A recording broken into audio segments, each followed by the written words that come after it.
Hello student, आज हम पढ़ने वाले हैं standard form of rational number. आज हम समझेंगे कि स्टैंडर्ड फॉर्म क्या होते हैं रैशनल नंबर के। रैशनल नंबर पता है हमको क्या होता है, पी बाई क्यू के फॉर्म में रहता है और पी क्यू इंटीजर होते हैं और क्यू के वैल्यू जीरो नहीं होता है, Q is not equal to zero. अब आज हम पढ़ेंगे standard form of rational number. Rational number के स्टैंडर्ड फॉर्म मतलब क्या, देखो हम एक रैशनल नंबर लेते हैं पी बाई क्यू। अब हम पी बाई क्यू जो रैशनल नंबर है उसको हम स्टैंडर्ड फॉर्म कब बोलेंगे, जब ये तीनों रूल सेटिस्फाई करें। तीनों स्टेप, ये तीन रूल है, आपको इसको याद रखना है। तो तीनों स्टेप हम देखेंगे क्या है, एक एक स्टेप को समझेंगे। तो चलिए स्टार्ट करते हैं। पहला नंबर स्टेप नंबर 1 क्या है ना, make the denominator positive by multiplying the numerator and denominator by -1। यहाँ पर रूल है, मैं आपको इधर इस कॉपी में एग्जाम्पल देकर समझाऊंगा। तो पहला रूल क्या है हमारा कि पहला स्टेप नंबर 1 क्या है, make the denominator positive by multiplying the numerator and denominator by -1। तो अब इसको देखो मत, आप खाली इतना ही देखो कि पहला स्टेप क्या बोला है हमको, मेक द डिनोमिनेटर पॉजिटिव। ये लाइन को ध्यान से देखो, हमको पहला ये है रूल, कैसे करना है ये है मेथड बाय मल्टीप्लाइंग। पर रूल क्या है, मेक द डिनोमिनेटर पॉजिटिव। पहला नंबर रूल क्या है, make the denominator positive. Suppose अगर मैंने एक एग्जांपल लिया, पकड़ो, तुम्हारा बुक का ही एग्जांपल एक ले लेते हैं। बुक में तुम्हारा दिया है 16 बाय -24, एग्जांपल क्वेश्चन है ये। तो देखो मैंने यहाँ पे एक नंबर लिखा, मैंने एक यहाँ पर रैशनल नंबर लिए पी बाई क्यू। तो 16 बाय 24 एक रैशनल नंबर है, ठीक है। तो पहला रूल क्या है, मेक द डिनोमिनेटर पॉजिटिव। अब आप बताओ, ये जो रैशनल नंबर है इसमें डिनोमिनेटर क्या है, यस डिनोमिनेटर क्या है, -24 है। डिनोमिनेटर पॉजिटिव है, नहीं है। हमको पहला रूल क्या बोला है, मेक द डिनोमिनेटर पॉजिटिव। अगर मुझे इसको स्टैंडर्ड फॉर्म में लाना है तो मेरा पहला रूल क्या है, मेक द डिनोमिनेटर पॉजिटिव। यहाँ डिनोमिनेटर पॉजिटिव है, नहीं है तो क्या करना पड़ेगा, ये तो रूल है। अगर नहीं हुआ तो कैसे करेंगे उसको, क्या करेंगे ना, यहाँ पर यह है method by multiplying numerator and denominator by -1। तो हम क्या करेंगे, न्यूमरेटर और डिनोमिनेटर में -1 को मल्टीप्लाई कर देंगे। -1 यहाँ मल्टीप्लाई होगा डिनोमिनेटर में, -1 यहाँ मल्टीप्लाई होगा न्यूमरेटर में। तो आंसर हो गया -16 बाय ये माइनस माइनस क्या हो जाएगा, प्लस हो जाएगा। तो देखो हमारा जो डिनोमिनेटर पॉजिटिव हो गया। हमारा क्वेश्चन था क्या, 16 बाय -24। जब मैंने यहाँ पर -1 और -1 ऊपर नीचे मल्टीप्लाई, न्यूमरेटर डिनोमिनेटर मल्टीप्लाई किया, तो ये जो रैशनल नंबर हो गया -16 बाय 24। ये जो माइनस साइन जो नीचे था वो कहाँ चला गया, ऊपर चला गया। स्टैंडर्ड फॉर्म में कभी भी डिनोमिनेटर में नेगेटिव साइन नहीं होगा, अगर हुआ तो वो उसको हम ऊपर ले जाएंगे। कैसे ऊपर ले जाना है ना, मल्टीप्लाई, -1 ऊपर नीचे मल्टीप्लाई करके हम ले जाएंगे। हमने पढ़ा है नीचे जो मल्टीप्लाई होगा ऊपर वही मल्टीप्लाई होगा, ठीक है। तो पहला स्टेप हमारा हो गया, तो पहला स्टेप हमने कर लिया, हमारा डिनोमिनेटर पॉजिटिव आ गया। हमारा डिनोमिनेटर पॉजिटिव आ गया मतलब हमारा अभी करंट रैशनल नंबर की हमारा क्या है, -16 बाय 24, ठीक है। यहाँ तक स्टेप नंबर 1 खत्म। अब यहाँ से step number 2 start. Step number 2 क्या बोल रहा है, ध्यान से पढ़ो। स्टेप नंबर 2 बोल रहा है, सपोज पी बाई क्यू।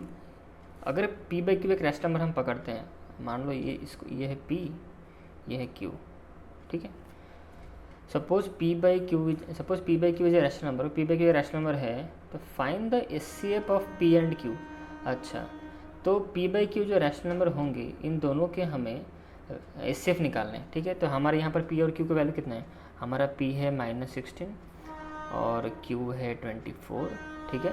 अब हम इसका वैल्यू निकालते हैं, तो अब हम इसका वैल्यू निकालेंगे 16 और 24 का वैल्यू निकालते हैं, जो सर एचसीएफ निकालते हैं। तो 16 24 का एचसीएफ कैसे निकलता है, दो मेथड है, आप क्लास 6 में पढ़े होंगे। एक होता है long division method, continue division method भी इसको बोलते हैं, लॉन्ग डिवीजन मेथड। और एक होता है प्राइम फैक्टरेशन मेथड, अब कोई भी मेथड यूज़ करके आप 16 24 का एचसीएफ निकाल लोगे। तो 16 24 का एचसीएफ निकालते हैं, तो हमें कंटिन्यू डिवीजन मेथड अप्लाई करता हूँ। तो यहाँ पर देखो कितना होगा, 16 1 जा 16, तो ये इसको सॉल्व करने से कितना निकलेगा, ये होगा 8, माइनस करने से 8 होगा, तो 8 फिर 16 से करेंगे तो ये हो गया ये हो गया 3 जा, तो ये हुआ 6, सॉरी यहाँ पर 2, 8 2 जा 16, तो ये हो गया 0 माइनस, तो 8 हुआ एस हमारा। तो एस कितना हुआ हमारा एस हुआ 8। ध्यान से हमारा एस कितना हुआ, हमारा एस निकला 8। तो स्टेप नंबर 2 में क्या बोला है, find the S of P and Q. तो हमारा पी और क्यू का तो एस निकल गया, कितना निकला पी क्यू का एस हमारा जो क्वेश्चन था -16/24, ठीक है। यहाँ पे देखो -16/24, तो एस हमारा कितना निकला, S of P and Q, P Q का एस कितना निकला ना, हमारा निकला 8। स्टेप नंबर 2 में क्या बोला है, find the S of P and Q. तो हमारा पी कितना है 16 और 24, तो 16 और 24 का एस कितना निकला, तो S of P and Q मतलब 16 में यहाँ पे लिख देता हूँ, एस ऑफ, ये तो आप कंफ्यूज हो जाओगे, एस ऑफ 16 माइनस नहीं होगा, 16 होगा सिर्फ 16 और 24, ठीक है। तो 16 24 का एस निकला कितना, 60 और 24 का एस निकला 8। तो हमारा ये स्टेप हो गया, find the S of P and Q का एस निकाले, तो हमने हमारा निकला 8, एस पे निकला। अब यहाँ पर कंडीशन है, ये याद रखो, ये कंडीशन है, कंडीशन मैं लिख देता हूँ, कंडीशन क्या कंडीशन है, देखो कंडीशन क्या है, condition if S of P and Q is 1, यदि पी और क्यू का एस अगर 1 है तो क्या, तो पी बाई क्यू एक स्टैंडर्ड फॉर्म है।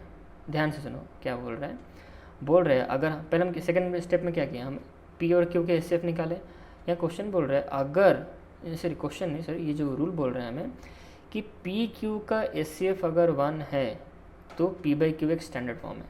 हमारा एम क्या है कि हमको स्टैंडर्ड फॉर्म में कन्वर्ट करना है रैशनल नंबर को।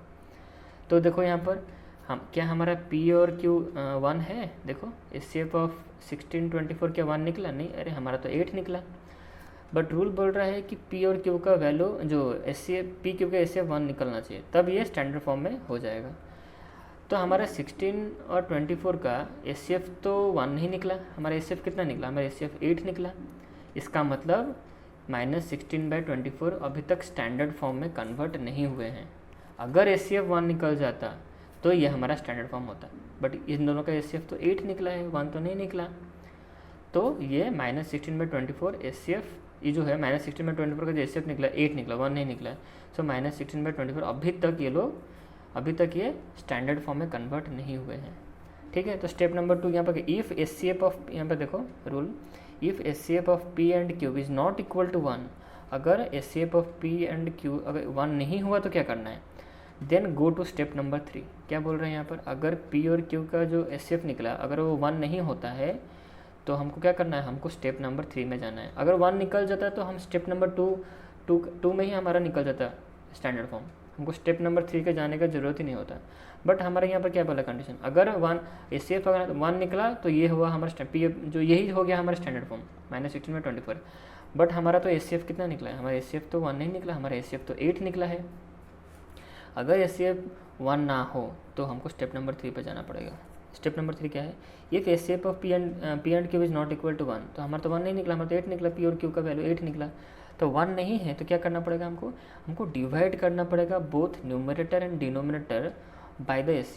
तो हमको क्या करना पड़ेगा, तो हमारा -16 यहाँ पर देखो -16/24 इन दोनों का एस 1 नहीं निकला है, तो हमको क्या करना पड़ेगा, तो हमको स्टेप नंबर 3 के रूल के अनुसार हमको न्यूमरेटर और डिनोमिनेटर में डिवाइड करना पड़ेगा। क्या डिवाइड करना पड़ेगा ना, एस कौन सा एस ना, the value of the S which we got in step number 2। क्या बोल रहे हैं यहाँ पर कि स्टेप नंबर 2 में जो एस का वैल्यू जो 1 हमारा नहीं निकला, एस स्टेप नंबर 2 में जो वैल्यू हमारा 1 नहीं निकला, जो निकला वैल्यू क्या निकला, हमारा वैल्यू 8 निकला, उसी को डिवाइड करना है। यहाँ पर देखो मैंने लिखा है the value of the S which we got in step number 2। Step number 2 में जो एस का वैल्यू मिला उसी को डिवाइड करना है, कहाँ पर ना, न्यूमरेटर और डिनोमिनेटर के साथ में। हमारा स्टेप नंबर 2 में क्या निकला, हमारा स्टेप नंबर 2 में निकला है 8 निकला, तो 8 के साथ डिवाइड होगा, न्यूमरेटर डिनोमिनेटर, तो 8 के साथ डिवाइड होने से हमारा आंसर निकला -2,